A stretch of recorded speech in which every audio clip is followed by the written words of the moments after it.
Commandment number 3, thou shall improve daily. Hindi ako nagsimula sa business na ito na magaling na agad at sigurado ako na walang kahit na sino ang kakasimula pa lang ay magaling na agad. Wala akong kaalam-alam sa sales, marketing, team building, leadership, etc. Ang alam ko lang talaga bago ako magsimula sa negosyo na ito ay mag-ayos ng sirang PC at magluto ng french fries dahil ito yung trabaho ko dati. Wala akong kahit na anong background pagdating sa negosyo dahil pares empleyado ang mga magulang ko at ang tinuro rin nila sa akin ay makapagtapos ng pag-aaral at makahanap ng magandang trabaho. Pero ang pinagkaiba ko at ng lahat ng successful na entrepreneurs sa mundo kumpara sa mga taong hindi nagsasucceed sa ganitong negosyo ay nag-i-improve kami daily. Yes, araw-araw hanggang ngayon. Hanggang ngayon nakikinig pa rin ako sa mga successful online coaches, nagbabasa ng mga libro, nagbabasa ng mga articles at nanonood ng mga training videos. Pero aaminin ko, hindi ko naman gustong gawin ito dati. Noong high school ako, sobrang tamad ako magbasa. First year high school lang ako nagdala ng libro, pero simula second year hanggang sa makagraduate ako, hindi na ako nagdala ng libro. Ni minsan di ko nga binasa ng kusa yun. Ang gusto ko lang talaga gawin dati ay maglaro ng mga PC games dahil masaya akong gawin yun. Pero dahil mas gusto ko na ma-achieve ang mga goals ko, ginawa ko ang mga kailangan kong gawin. Take note, kailangan, hindi ang gusto. Kahit gusto kong maglaro, hindi yun yung paraan para makuha ko yung mga pangarap ko. Kaya kahit ayaw ko noon, talagang nagtiyaga ako gawin yung mga kailangan kong gawin at isa na doon ay ang pag-i-improve araw-araw. Paulit-ulit kong pinaalalahanan ang sarili ko sa sinabi sa akin ng isa sa mga mentors ko. Hindi mag-a-adjust sa mga pangarap mo para sa'yo. Ikaw ang dapat mag-adjust para sa mga pangarap mo. Merong 5 paraan para ma-improve mo ang sarili mo araw-araw. Una, review your notes. Kung sinunod mo yung sinabi ko sa mga nakaraang videos dito sa Team Genuine Academy na mag-take down ka ng notes, makakapag-review ka na kaagad ng mga notes mo araw-araw. Ikalawa, rewatch the Team Genuine Academy monthly. At least once a month, panoorin mo ulit ang buong Team Genuine Academy. Pwedeng Fast Start Academy lang muna, tapos sa susunod na buwan, Lifestyle Academy naman, and so on.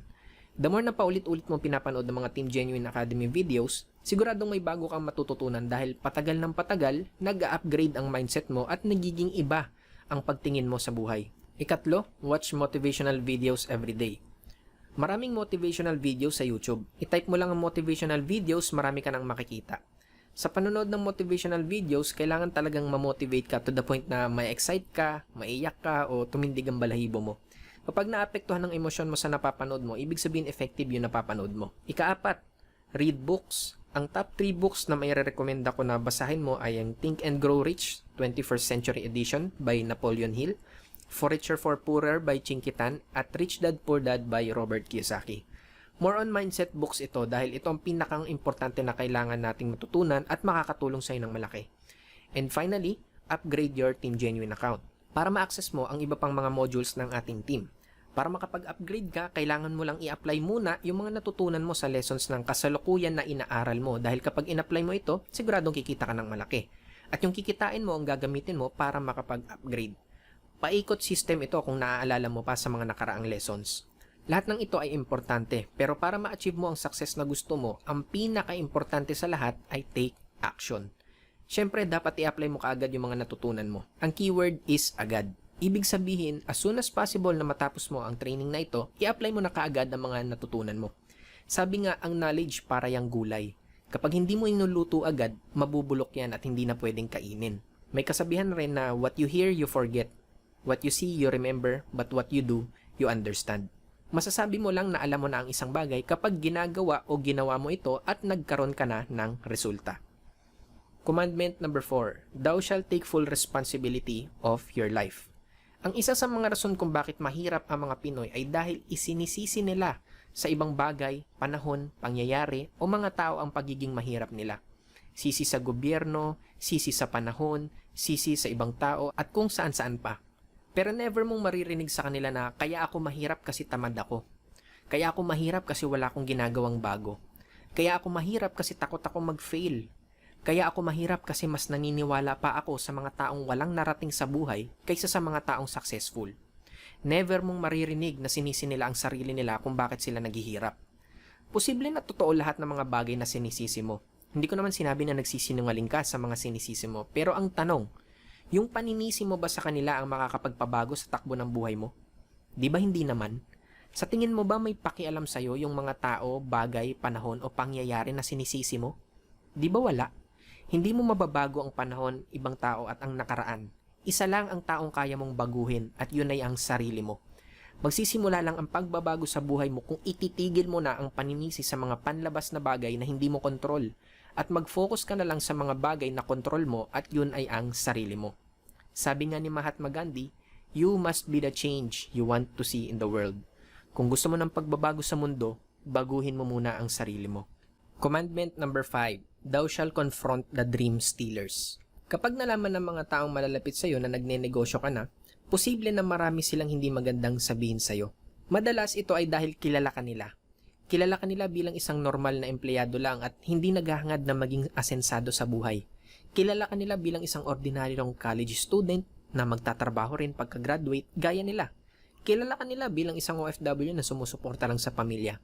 O di kaya naman ay kilala ka nila bilang isang happy-go-lucky na tao at go with the flow, wala namang pangarap sa buhay. Kaya kapag nalaman nila na ang hangarin mo ay umasenso at yumaman, maninibago sila sa'yo at ang magiging reaksyon nila ay pagtawanan ka, i-negative ka at sabihin sa'yo na mali ang naging desisyon mo kahit na wala namang silang alam sa industriya na pinasok mo. This is very normal. Gaya nung nabanggit ko sa'yo sa commandment number 2, hindi dapat nakadepende sa ibang tao kung anong maging desisyon natin para sa buhay natin. Kaya kapag sinubukan ka nilang higitin pababa dahil sa ginagawa mong negosyo, ito ang pwede mong sabihin sa kanila. Pare o mare, okay lang naman sa akin kung hindi mo ako suportahan sa pinasok kong negosyo. Hindi naman kita pipiliting sumali. Pero pakiusap ko lang sana sa'yo na kung hindi mo ako susuportahan, wag mo rin sana akong hilahin pababa. Bigyan mo lang ako ng 6 months at pagkatapos nun, babalik ako sa'yo at ibabalita ko kung ano yung nangyari dito sa negosyong pinasok ko. Madalas ang tinuturo ng iba ay wag na lang daw pansinin yung mga negative. Pero kapag hindi mo kasi sila pinansin, araw-araw ka nilang sasabihan ng kung ano-anong hindi maganda. Hindi ka nila titigilan. Iisipin kasi nila subconsciously na hindi ka naman lalaban sa kanila kaya patuloy ka lang nilang ibubuli. Pero kung sinabi mo na ito sa kanila pero patuloy pa rin sila sa pagni-negative sa'yo, iwasan mo na lang sila. Or iwasan mo na lang na pag-usapan ng business mo sa tuwing kasama mo sila. May mga scripts na pwede mong sabihin sa mga magulang, asawa, BF o GF mo. Makikita mo ito sa ilalim ng video pagkatapos mo itong panoorin. Pero kung sakaling gawin mo yung mga tinuro ko sa'yo sa script, pero nini-negative ka pa rin, meron akong bonus tip sa'yo. Gawin mong reminder ang pagni-negative nila sa'yo. Sa tuwing nini-negative ka ng mga tao sa paligid mo, especially ng mga mahal mo sa buhay kasi masakit yon, gamitin mo ito bilang reminder na mas hatawin pa yung negosyo.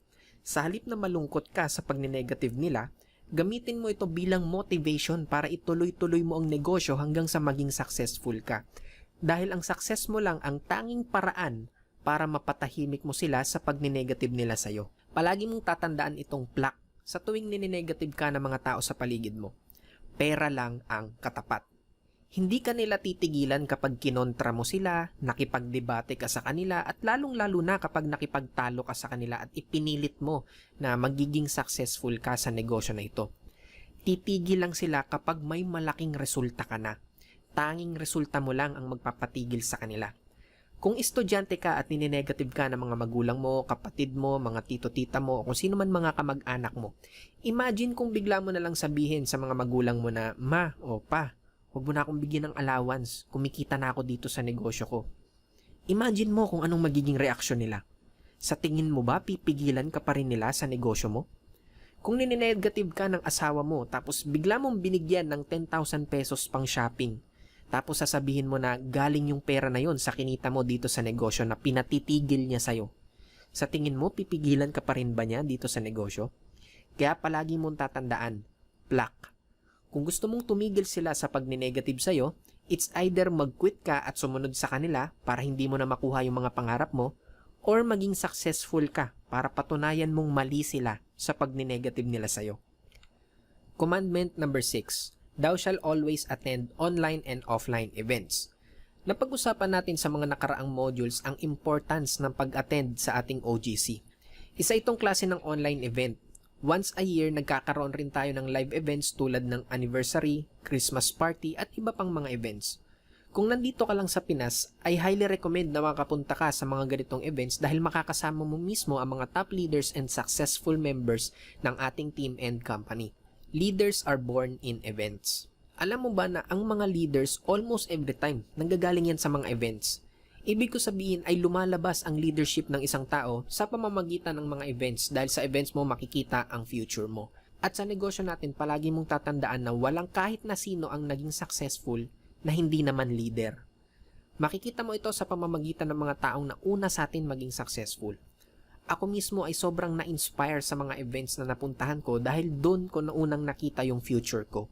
Talagang naunawaan ko na kung nagawa nila, kayang-kaya ko rin at yun ang isa sa mga dahilan kung bakit ako successful ngayon. Palagi mo itong tatandaan, belief comes first before result. Palaging mauuna ang paniniwala mo bago mo ma-achieve yung resulta na gusto mo. Yung mga taong naniniwala na to see is to believe ay kahit kailan hinding-hindi magiging successful sa negosyo. At sa tulong ng mga events tulad ng OGC at anniversary, mas lalong tumataas ang paniniwala mo dahil nakikita mo mismo yung mga taong naka-achieve ng success na gusto mong ma-achieve. Nakikita, nakakasama at makakausap mo pa yung mga taong natupad ng mga pangarap nila na katulad rin ng mga pangarap mo.